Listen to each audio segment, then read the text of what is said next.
Muito bem.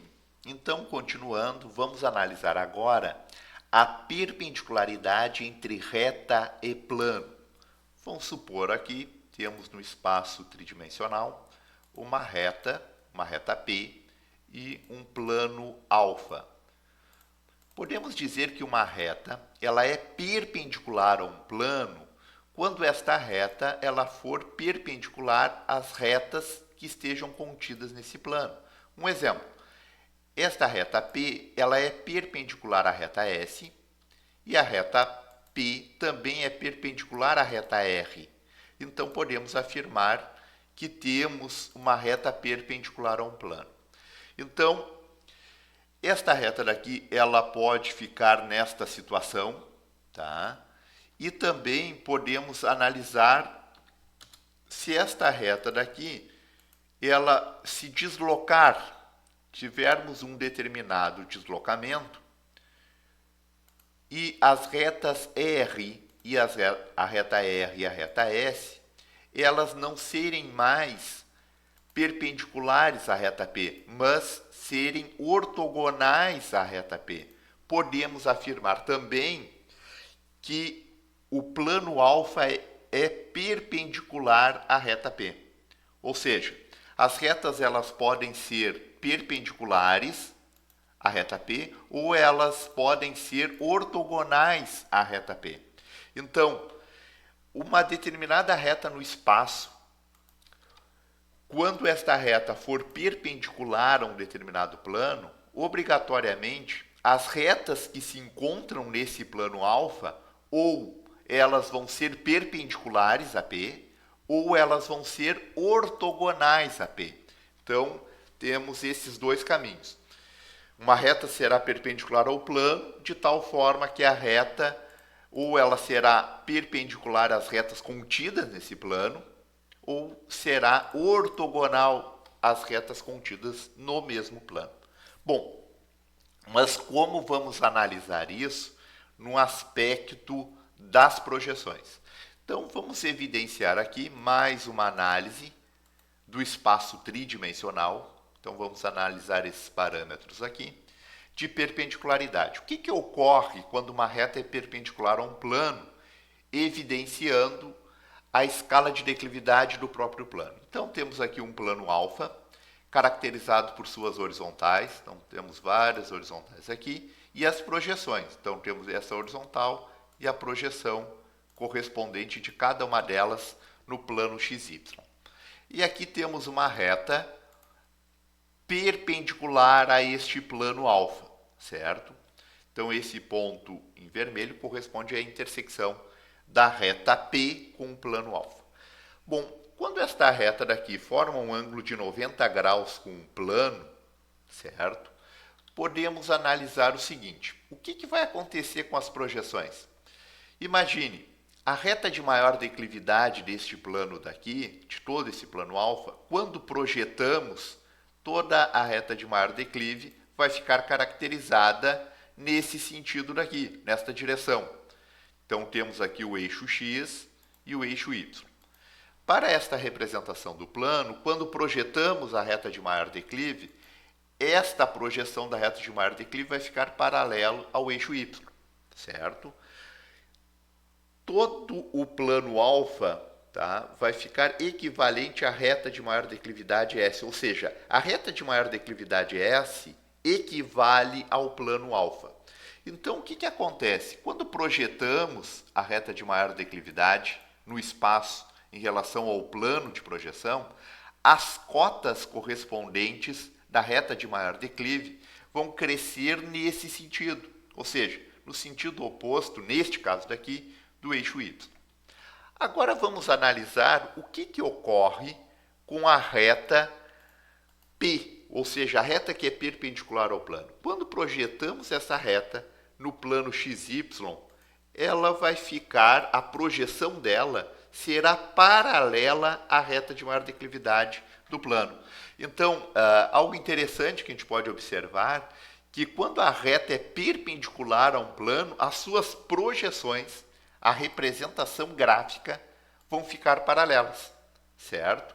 Então, a parte gráfica fica paralela. Claro que agora vamos ter que analisar as questões angulares e o crescimento das cotas. Então, uma das condições é que as projeções ficam paralelas. Pois o que acontece? As cotas dessa reta P crescem neste sentido daqui.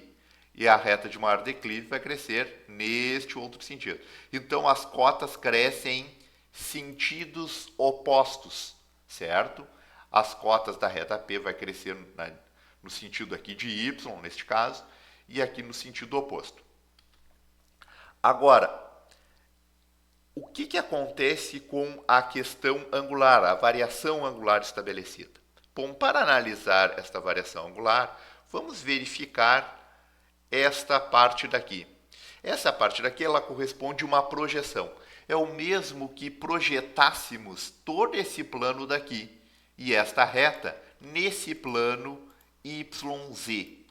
Quando projetamos nesse plano YZ, ao invés de ficar P uma linha, vai ficar P duas linhas. É uma projeção vertical. O alfa vai corresponder a alfa duas linhas. Ou seja, é uma projeção acumulada desse plano em relação ao plano YZ. Essa ideia mais é para verificarmos a questão da variação angular e também o crescimento das cotas. Então, observe, o sentido de crescimento das cotas desse plano alfa, quando projetado, vai ficar nesse sentido daqui. Quando projetamos, fica no sentido oposto do eixo Y. As cotas da reta que é perpendicular ao plano, quando formam um ângulo de 90 graus, aqui estamos visualizando em verdadeira grandeza, as cotas vão crescer nesse sentido, certo? Quando projetamos, vai ficar no mesmo sentido do eixo Y. Então, basicamente, verificamos duas condições para a perpendicularidade entre reta e plano. Projeções vão ser paralelas, certo? As cotas vão crescer em sentidos opostos. E a terceira condição que é necessária é que o intervalo é inverso. O que significa isso? Observe aqui o alfa e o P. Tá? O plano alfa acumulado e a reta que é perpendicular ao plano alfa. Como formam um ângulo de 90 graus, então aqui vamos ter um triângulo retângulo, certo? Um triângulo retângulo maior e dois triângulos retângulos, um aqui e o outro nesse outro sentido.